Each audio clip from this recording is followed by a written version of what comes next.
Pinapanatilihin itong moisture at hydrated ang ating balat. Muwa lamang ako ng powder na milk. Kahit anong powder na milk po ay pwede nating gamitin. 1 teaspoon ang aking inilagay. At pagkalagay-lagay ko nito, kumuha pa ako ng aloe vera gel. 1 teaspoon din po ang aking inilagay dito. Dito nga po sa dalawang pinagsama natin, halu-haluin lamang mabuti. At heto nga po ay parehong mayaman din talagang nagbibigay moisture na tumutulong lalo nang magbigay lambot lalo sa balat. Na nagbibigay kinang at napakaganda rin ito gamit-gamitin kahit pa pang araw-araw natin.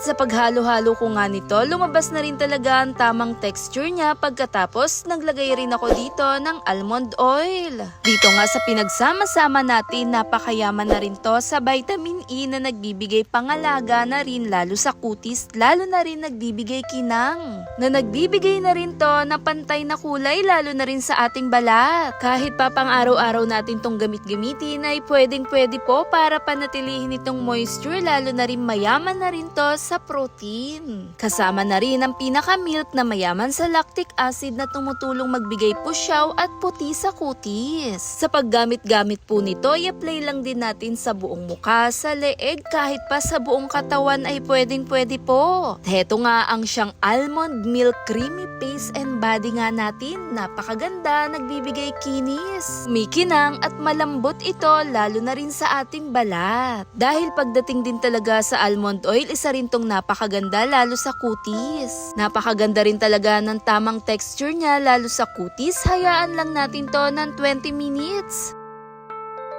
Pagkatapos nga ng 20 minutes, abay pwede na natin tumbalawan, banayad, dahan-dahan nating i-massage. Dito nga po sa aking ginawa, idinirekta ko na rin siyang punas-punasan na makikita mo rin talaga ang kinang at kintab. Sobrang lambot din talaga sa balat, lalong-lalo na rin parang naliligo ka na rin talaga sa gatas. Sobrang moisture din talaga sa pakiramdam at napakagaan lalo sa balat. Hit thumbs up if you like this video. Thanks for watching.